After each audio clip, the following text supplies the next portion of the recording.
खुद के जीवन में वो ज्ञान ना हो, मुझे लगता है दूसरे को कभी नहीं देना चाहिए।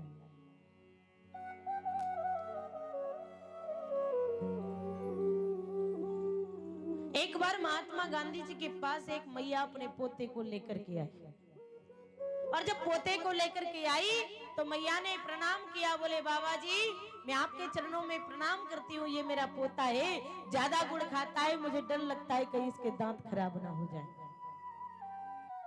आप इसे समझाइए। महात्मा गांधी जी बोले भैया आज नहीं मैया परसों आना, तब मैं उपाय बताऊंगा। परसों आना। वो मैया लेकर के अपने पोते को चली गई, और जैसे ही परसों गई सो प्रणाम किया, महाराज जी आज उपाय बता दीजिए, आपने आज बुलाया था। महात्मा गांधी जी कहने लगे बेटा गुड़ नहीं खाते, गुड़ खाने से दांत खराब हो जाते हैं। और जैसे इतना कहा सो वो माँ बोली अरे महाराज जी ये तो मैं भी इसको समझाती हूँ, आप समझाओ ना इसे,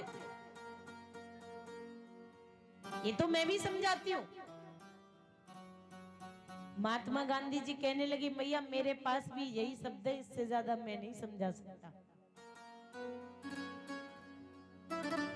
मैया ने कही, बोले बाबा यह बात को परसों ही बता दे, तो आज क्यों बुलाया हुआ को? महात्मा गांधी जी कहने लगे, बोले मैया परसों मैंने इसीलिए तुझे नहीं बताया क्योंकि अभी तक मैं भी गुड़ ही खाता था, अभी तक मैं भी गुड़ खाता था, और जब मैंने नहीं छोड़ा तो इस बच्चे को आदेश कैसे कर दूं? सुमैया समझ गई महाराज, पर उपदेश कुशल बहु तेरे। दूसरों को ज्ञान देना कोई बड़ी बात नहीं है, जिसके पास जाओ वही ज्ञान देकर के चला जाता है। और महाराज ज्ञान इतना फ्री में मिलता है, लोग फिर भी जीवन में धारण नहीं करते, और यदि पैसों से मिलता तो और ज्यादा धारण नहीं करते। और उपदेश तो वही अच्छा लगता है जब खुद के जीवन में हो, तब दूसरे वाले को, सामने वाले को किया जाए, तब ठीक लगता है। चंचुला पर कृपा हुई और मां भगवती के धाम की दासी बन गई, और उसको भी दास बना लिया। तो भगवत कृपा इतनी बड़ी है महाराज, दुराचारी हो, पापाचारी हो, अत्याचारी, वेश्यागामी हो, और वो भी यदि भगवत कथा को सुन लेता है तो उसका भी मंगल कर देते हैं भगवान, उसका भी सहजता से कल्याण हो जाता है। इसलिए मैं आप सबसे बार बार निवेदन करती हूँ, भगवान का ध्यान करो, चिंता में मत रहो, क्योंकि चिंता में रहोगे तो चिंता चिता बना देगी, और चिंतन में रहोगे तो चिंतन भगवान से मिला देगा। लोग व्यर्थ की चिंता करते हैं महाराज,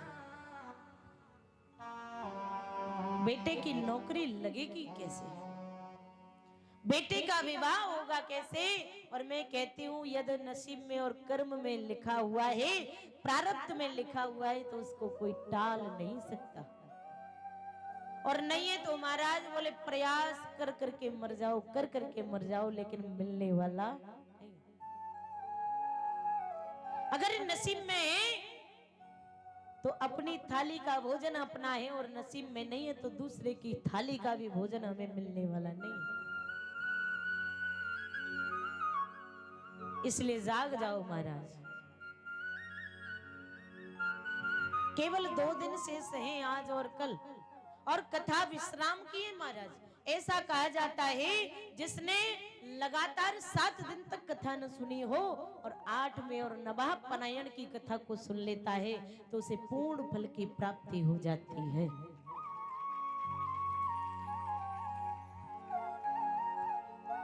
बोली भक्त वत्सल भगवान की जय।